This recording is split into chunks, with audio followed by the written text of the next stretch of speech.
Welcome to section 16.8. In this section, we are going to be looking briefly at the concept of Stokes' theorem, and we're going to see how we can start drawing direct relationships between the concept of a line integral and a surface integral. So Stokes' theorem is essentially a higher dimensional version of Green's theorem that we saw several sections ago. Green's theorem, of course, related the line integral of a boundary curve to the double integral over the region within that boundary.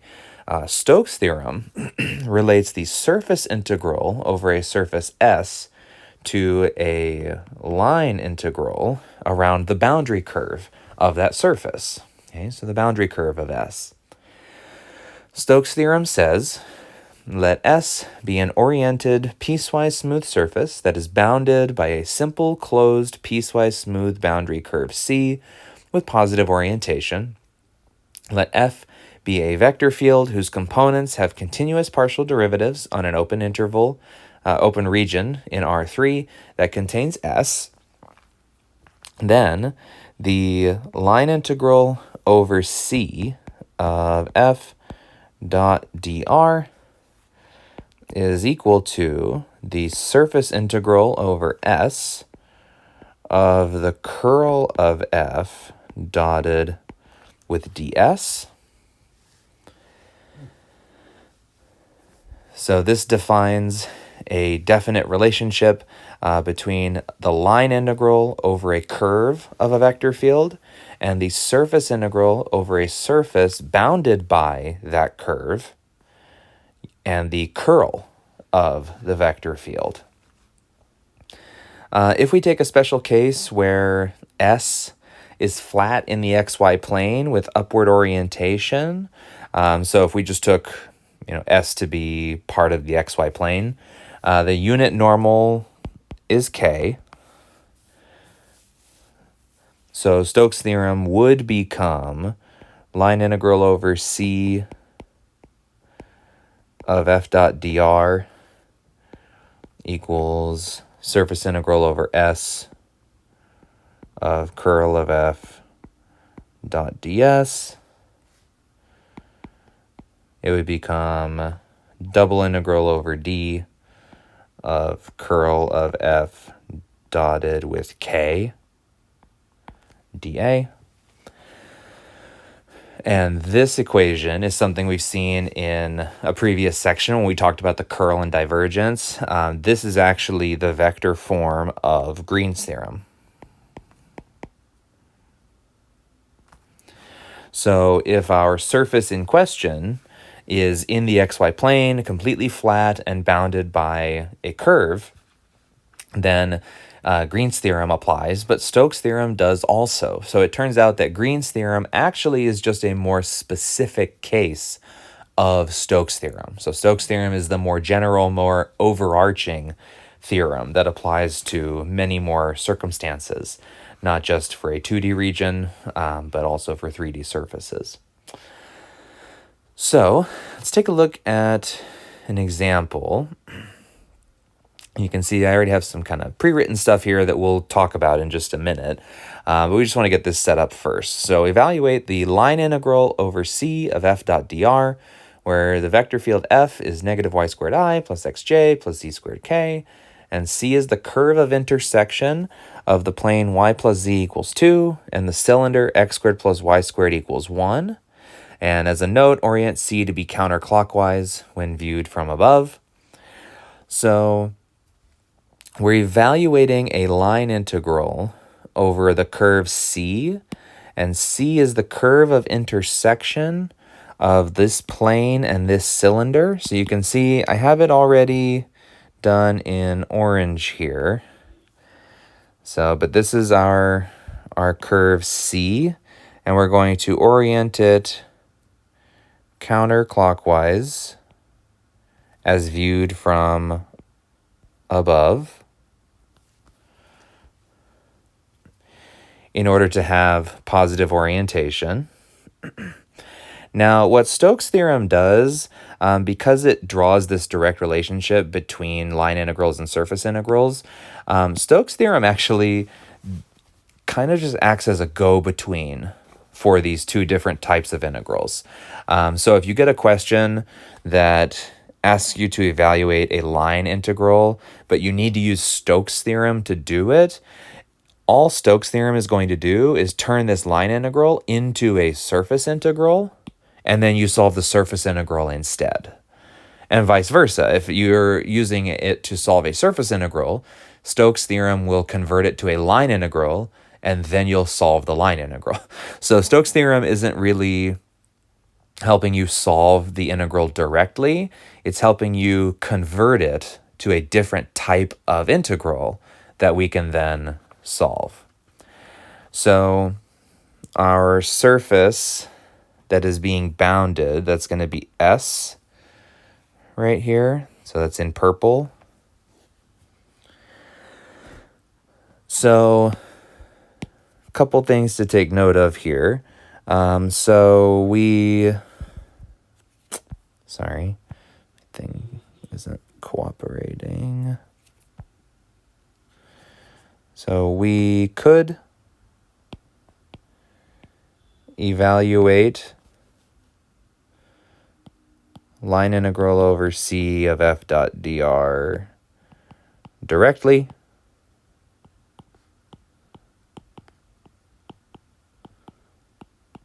But Stokes is easier. So as often will be the case, Stokes' theorem provides us with a simpler alternative to brute forcing through the calculation of a line integral or a surface integral. So we do need to get the curl of the vector field F.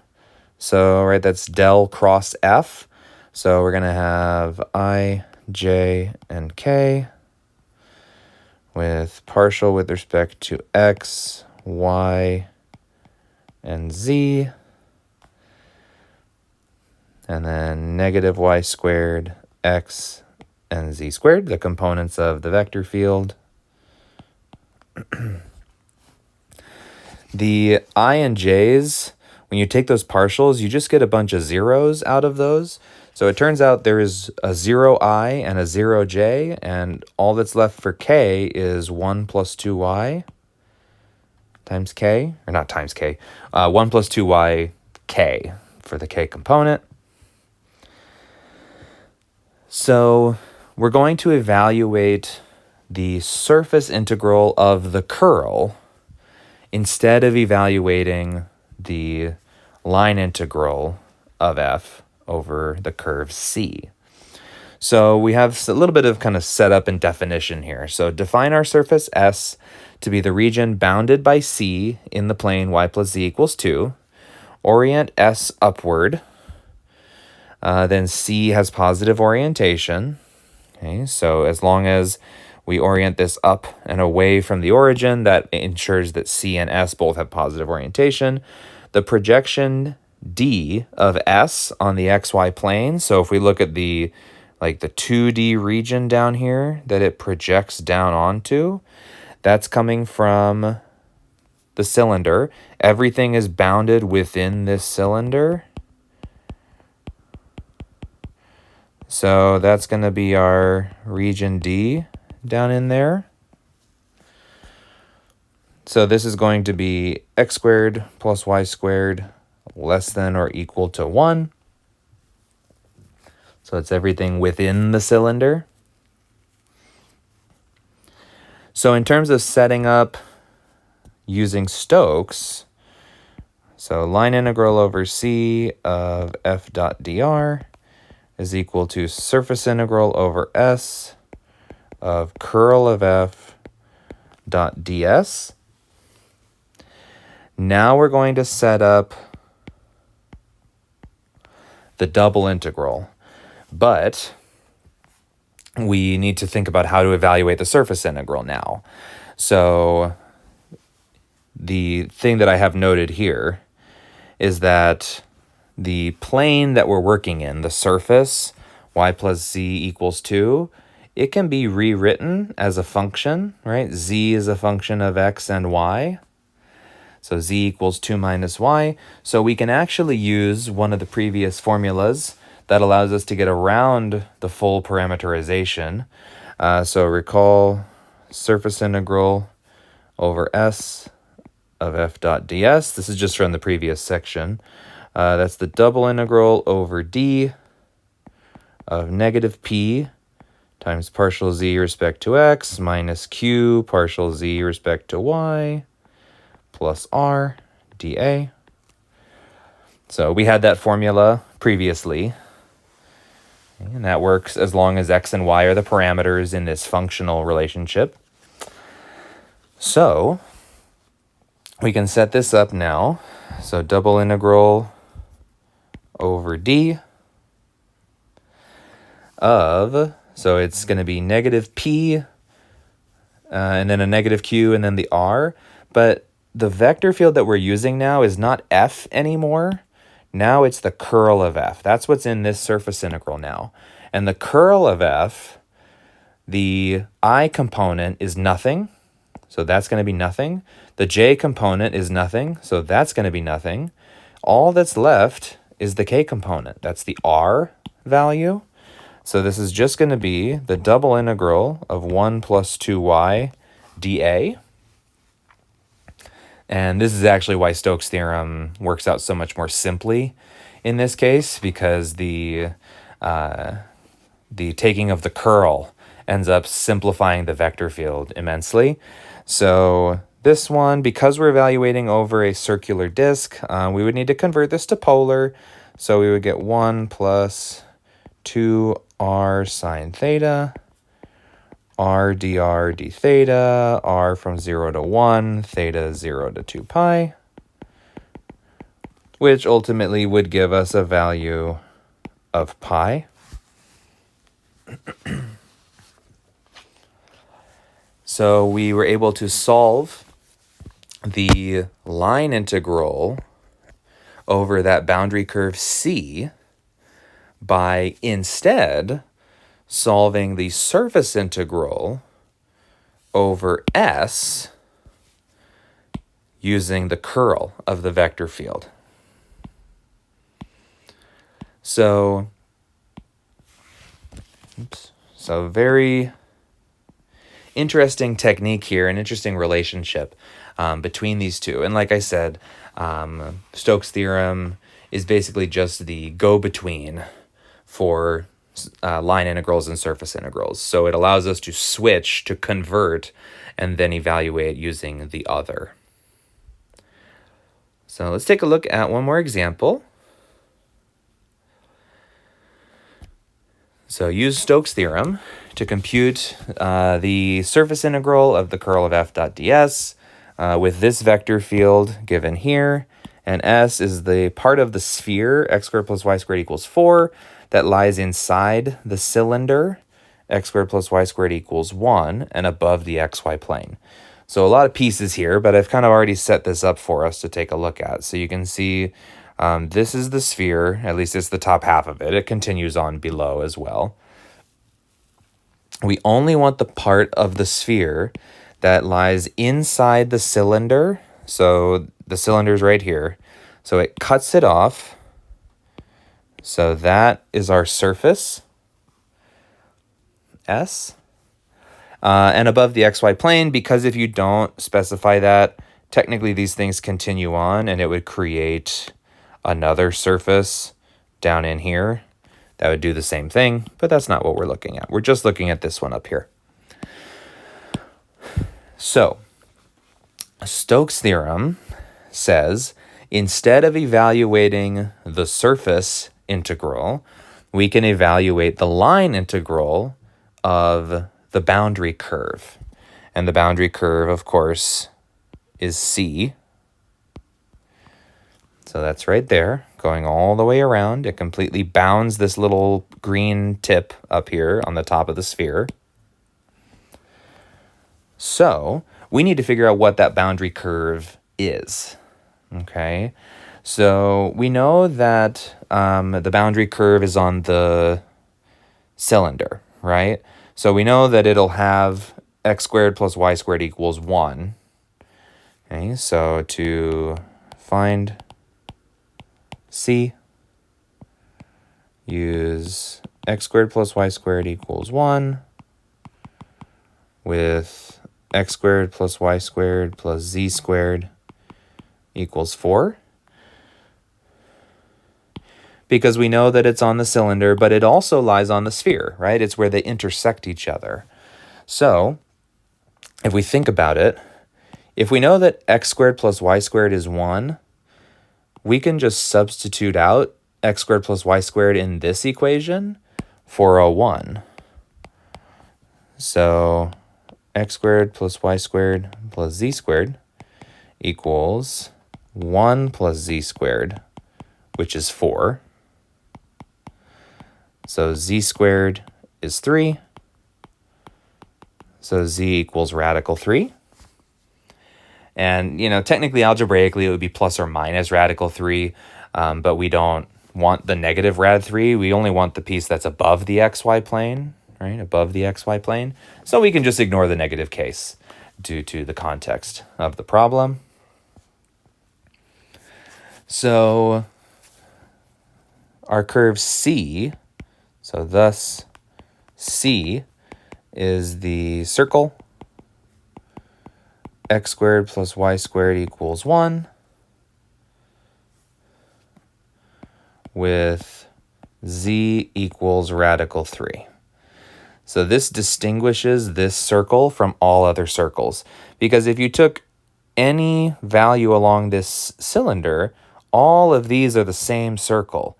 The only thing that makes them different from each other is their height. So the only thing that makes our circle C unique is the fact that its height is radical 3. Okay, so for our vector equation, so we're going to have r of t, okay, and you could use theta if you like, but we're going to use polar here because we're parameterizing a circle. So we're going to have cosine of ti plus sine of tj, and then z is just rad 3. So rad 3k, with t going from 0 to 2 pi, because we are going all the way around the circle. So we're going to need the pieces to evaluate a line integral. So it's been a bit since we've evaluated line integrals, but we need to remember how to do those. So we're going to need f of r of t, and we're going to need r prime of t. So let's get r prime since we're already right here with r. So that's going to be negative sine of ti plus cosine of tj, and then 0k. And f of r of t. So this is the vector field where we evaluate x, y, and z in terms of these components instead. So this is going to give us a little bit longer of an expression. Maybe I'm going to move this over just a little bit here, because now we're going to evaluate. So the z is just a rad 3, so that's good. So we're going to have rad 3 cosine of t I plus rad 3 sine of tj plus xy, so that's cosine t sine of tk.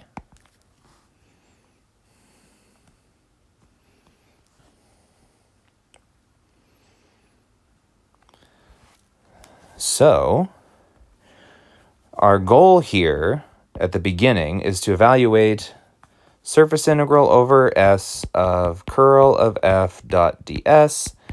But in order to do that, we are going to use Stokes' theorem, which says that this is equal to the line integral over C of f dot dr, which we are getting from 0 to 2 pi. It's f of r of t dotted with r prime of t dt. Hopefully that formula looks familiar. We've worked with this one before. So we need to dot together this vector with this vector.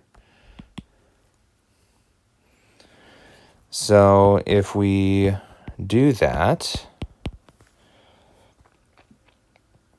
we end up getting, so first component with first component, so negative rad 3 sine t cosine t plus rad 3 sine t cosine t plus, there is no k component for r prime, so 0 dt. And notice what happens here. You have rad 3 sine cosine minus rad 3 sine cosine. So we get integral 0 to 2 pi of 0 dt, which is just going to give us a 0. So the value of that surface integral over S, which of the curl of f, is equal to the line integral over C of f dot dr. We were able to compute this using Stokes' theorem to convert to a line integral and then solve the line integral instead of the surface integral. So as a note, to finish this one off, we computed the surface integral simply by knowing the values of f along the boundary curve, C. This means if we have another oriented surface with the same boundary curve, we get the same value for the surface integral. So kind of an interesting relationship here. The fact that we were only working along the boundary curve means that it really didn't matter what the surface was in between the boundary curve. If the curve is the same, then we get the surface integral value is the same. So it's kind of an interesting idea, kind of relating back to the idea of like independence of path for line integrals, right? We said with the fundamental theorem for line integrals, as long as you start and stop at the same place, what happens in between doesn't really matter. Same thing here. As long as the boundary curve is the same, it really didn't matter what was going on with the surface in between. So interesting result that we get from Stokes' theorem here. But that brings us to the end of section 16.8, our introduction into Stokes' theorem. We've only got one section left in the course, so I will talk to you all very soon for that one.